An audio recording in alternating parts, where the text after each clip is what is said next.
When I went off to college in 1990, 20 years old, I went to a place up near Sheboygan, Wisconsin, actually a good 10 miles away from that. The closest actual town was called Howard's Grove, and that's basically a little hamlet. And this place was even further out than that, in the middle of cornfields, and it was called Lakeland College. Now it's Lakeland University. One of the things that I majored in at Lakeland, philosophy, no longer exists there. They don't have a program, but they call themselves a university because they offer master's programs in things like education. And that transition was starting to happen already when I was there. Now, this story is not about that. This story is about where I lived freshman year and why and what it was like. So they were trying this experimental language immersion program because back then it was kind of a prestige things to have foreign language majors. Nowadays, interestingly, a lot of colleges and universities are actually getting rid of those. They're closing them off. There's less funding for it. But back in the 90s, it was considered a good thing to teach, what they did there, which was Spanish, French, German, and Japanese. You could also take some Chinese courses, which I did eventually later on. And I don't know if they offered any other languages. But in any case, what they did, which was quite interesting, is they were like, we should try this immersion thing. That was like a big deal back then. So we're going to take these suites that we have on campus, and they were being used for other things. There were honors suites. There were, some that were actually used like for the yearbook, but they had 4 of them, all at the very end of, and I don't remember the name of the hall, but it was basically 2 halls with suites on both sides.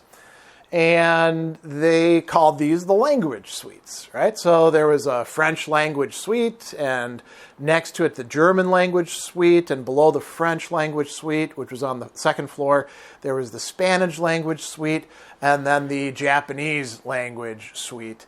And around this time, Lakeland was actually, I think, opening, or they'd already opened a branch campus in Japan, which would start sending students over later on, but it wasn't connected with this. And so there were 4 rooms in each suite and 1 sort of common bathroom that did have like stalls and stuff and sinks so you could do your stuff. And the idea was that there would be a native speaker from the, area of origin, let's say. I was going to say country, but it wasn't actually necessarily country. I mean, there's a lot of Spanish-speaking places. The French person was from France, but I do believe the German one, so the first German one was from Germany, and then the second German one, she was from Switzerland.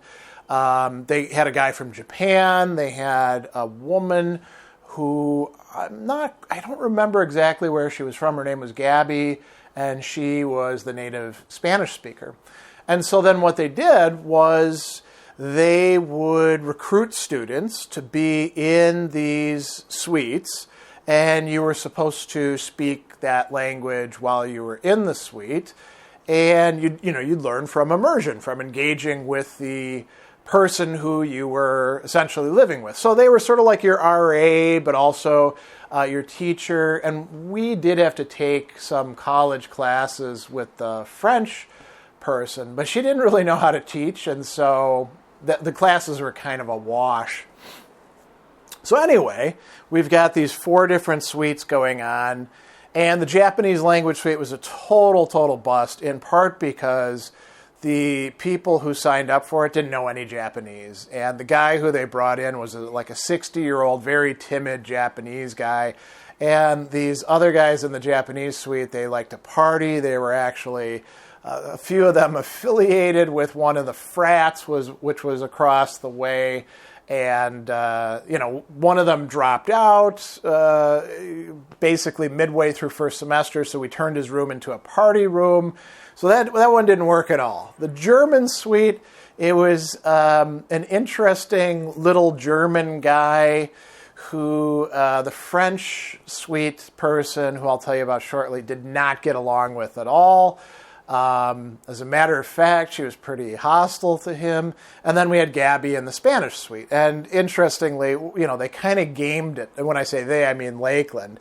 So they wanted to find people who already had some sort of background in the languages so that it would look good when they actually, had a high level of performance later on. So you can guess that pretty much everybody in the Spanish suite already knew Spanish. They were already from Spanish-speaking families. No such luck with Japanese, as I pointed out. I do remember a couple people from the German suite. There was a girl named Nicole. I don't think she knew any German. She wound up pledging a sorority, and of course, like most of the people who pledged frats or sororities, grades and academic stuff just went straight downhill, unless you were in the nerd-ternity. But the others were partiers. And in any case, so the French suite, right? It was me, this Hmong guy whose name was Zhu, and another guy who was like an 18-year-old kid from Marshfield who was very, very tall. He was like, I think, 6'7" or so. So he had to stoop to go under doorways. And his name was Dan.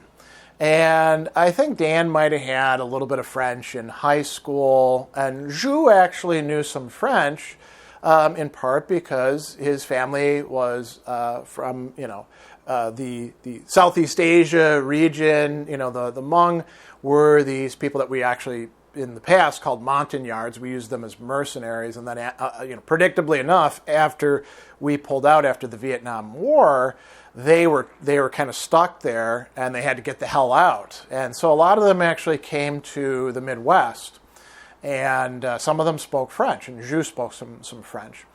So, but he was real shy and didn't really want to mix with anybody. And then I was there, and why was I in the French house? Well, because I think my mom might have had something to do with it, because part of how I wound up at Lakeland was she was going out with a guy at the time who was an alum of Lakeland. So he saw my test scores and he was like, yeah, you got to apply to Lakeland.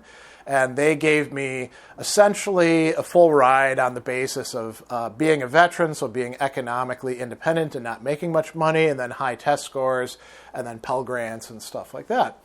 So my mother's family, as many of you may know, is French-Canadian. And my mother grew up in Chicago as a essentially fourth-generation immigrant because my great-great-grandfather crossed the border, became an American citizen fighting in the American Civil War on the Union side. And then the family lived in New England for a while where there were a lot of Frenchies, and then they moved to Chicago. And when they moved to Chicago in the 1930s, they moved to a part of Chicago that was centered around the Saint Jean Baptiste Church, and it was all French Canadians and Menominee Indians. Chicago was very segregated by ethnicity at that time.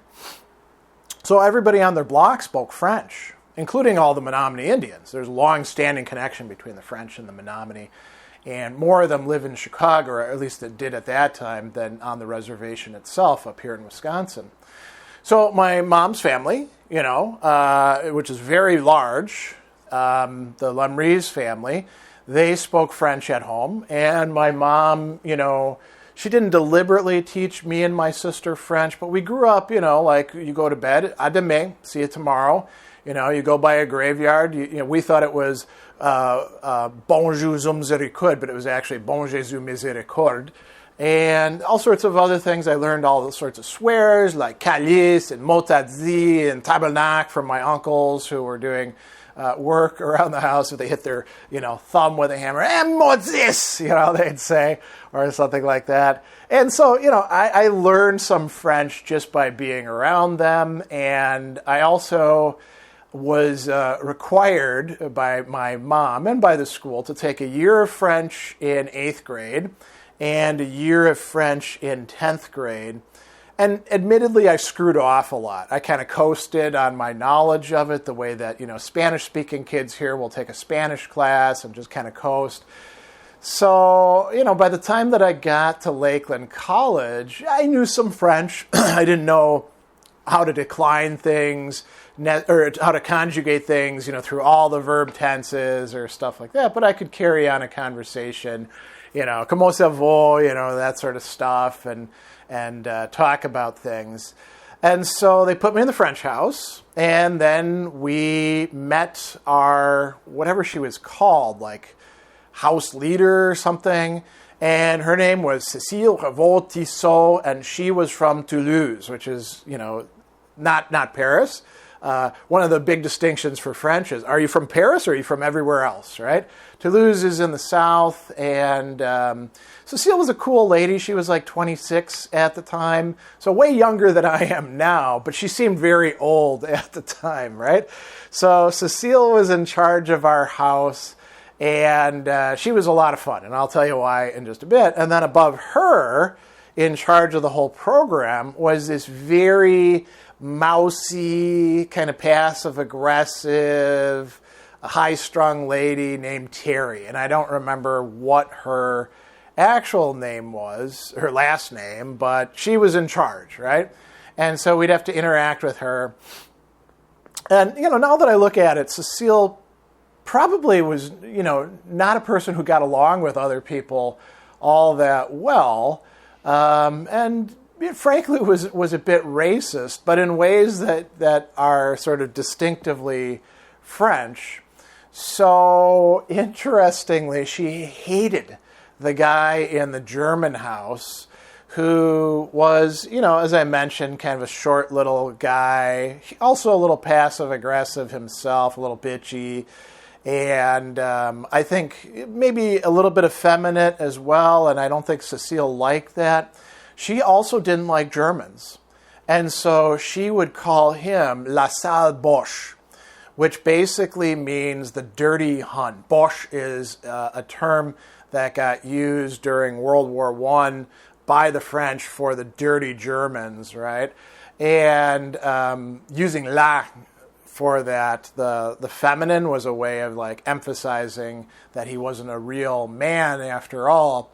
And so she would talk about him that way. I don't think he knew any French, so he didn't catch on to it. I also knew a little German, from having been in Germany and taken some German classes, so sometimes I would chat with him. But anyway, Cécile and I could chat more or less. Dan was kind of hopeless with actually doing much with the language. I think he was kind of beginning again. And Zhu was just so shy that he didn't interact much. And he actually left after a semester. I guess he dropped out of college. And then he got replaced by a girl who was in a sorority who didn't know any French at all, but was supposedly taking French classes. Her name was Faith. And she was actually the younger sister of a guy who I got to be friends with and then lived in the honors suite with the next semester, Joel, who was an ex-Marine. And, we had the military thing and the service rivalry. I was Army, he was Marine, so we'd kind of, talk back and forth about military things and joke with each other. So anyway, Faith moved in second semester, and really, she didn't take academics that seriously because she was in a sorority, as was Nikki and some of the other people. They were actually in the same sorority, and that was the party girl sorority. So long story short, they didn't really do that well. I'm not sure if she even graduated. I think she did. But at any rate, we were supposed to, like, once a week show up in one of the classrooms with Cécile, and we had some textbooks that we had to purchase, which, we didn't do much of the homework in, and I read through them. I actually, at one point, after I finished college, I was like, I should quit half-assing it and actually learn French. So I worked through the entire textbooks later on. But I didn't at the time, and we just kind of enjoyed ourselves, and we did some things that were like for enrichment. We watched a lot of French movies. Cécile was a huge fan of Gérard Depardieu at the time, who at that time was not a big, fatted, bloated, Putin lover. He was actually like a serious actor and sort of like the French tough guy, the French equivalent of Gene Hackman or not Arnold Schwarzenegger. He wasn't like gigantic or anything, but Clint Eastwood, these tough guy sort of actors who play detectives and, the kind of detectives who don't play by the rules, right? So we watched a lot of Depardieu stuff. We also saw like La Retourne de Martin Guerre and some comedies that he was in. We saw some other French movies as well. And, then we were supposed to discuss them afterwards. We never did. But we actually, and we listened to some French music too. And I knew a lot of French songs, but they were all considered to be like old-fashioned-y songs, by Cecile, and probably rightly so, because my family, being French-Canadian, but also, only having some other relatives up in Quebec, were kind of out of date, So we had songs like lullabies that I heard as a kid, like Fais Doudou, go to sleep. We had drinking songs like, Prends un petit coup, C'est agréable. Take a little drink, it's nice, it's fun, but not a lot of contemporary stuff. So she tried to introduce us to contemporary French music. Very little of it actually stuck. The French were kind of in their own world at the time as far as like what was popular music. And, I was listening, I was playing bass and listening to heavy metal and morphing into grunge and alternative and stuff like that at the time. So I wasn't very interested in that. But, we also hung out a lot, and we, Cecile she didn't understand why Americans couldn't drink until they were 21 in Wisconsin. And she thought that was just ridiculous. So she was super cool with buying us beer or liquor or stuff like that. She actually introduced us to kir, this drink that was made with white wine and cassis, maybe. And, so she was part of the cultural exchange things, you could say. And, we partied quite a lot in there. And it was a lot of fun. And at the end of the year, Cecile ended up going off back to France. And the language houses lasted, I want to say, for another year or two. But they were a complete failure. Nobody learned much of anything. The people who they had hired were not professional educators, so they had no idea what they were doing. And Terry was just a mess. We all enjoyed screwing with her as much as we could, and so did Cecile, and I think some of the others did as well. She would try to organize like potlucks and things like that, and it just didn't come off. I don't think she actually stuck around at Lakeland all that much longer after all of that was done. But we had a great time, and I had an incentive for being in the language suite. I was in a suite. I had my own room. I didn't have to share with anybody. And your supervisors were not like narc student RAs. They were these cool people from other countries who would kind of let you do whatever you wanted so long as you didn't interfere with their fun and life. And, Cecile went out on dates and she partied herself, and we had a lot of fun together, and she had a lot of fun doing other stuff as well. And so, it was quite interesting. The one thing that I'll close on is we did mess with her a little bit, me and Dan. We would tell her things about America that weren't entirely true to see if she would believe us. And the one that I definitely remember was we told her that a very common American expression of surprise was "holy sheep shit," right? And she believed us. And she would say it with her little French accent, "holy sheep shit," right? And she started doing that in academic meetings with Terry and even with like the president of the university. So somebody would say something and then Cecile would say, "holy sheep shit," and it took a couple times people giving her weird looks before she realized that no, this is not a common American expression of surprise, and she's actually committed a bit of a faux pas.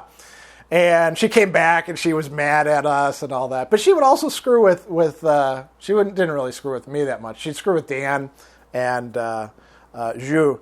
And she would try to get Dan. I had no problem pronouncing it. So the word for squirrel in French, and I guess squirrel is kind of a tough English word for non-English speakers, is écureuil, And because I'd been hearing French my whole life, I had no trouble with all the weird kind of mouth shapes you got to do.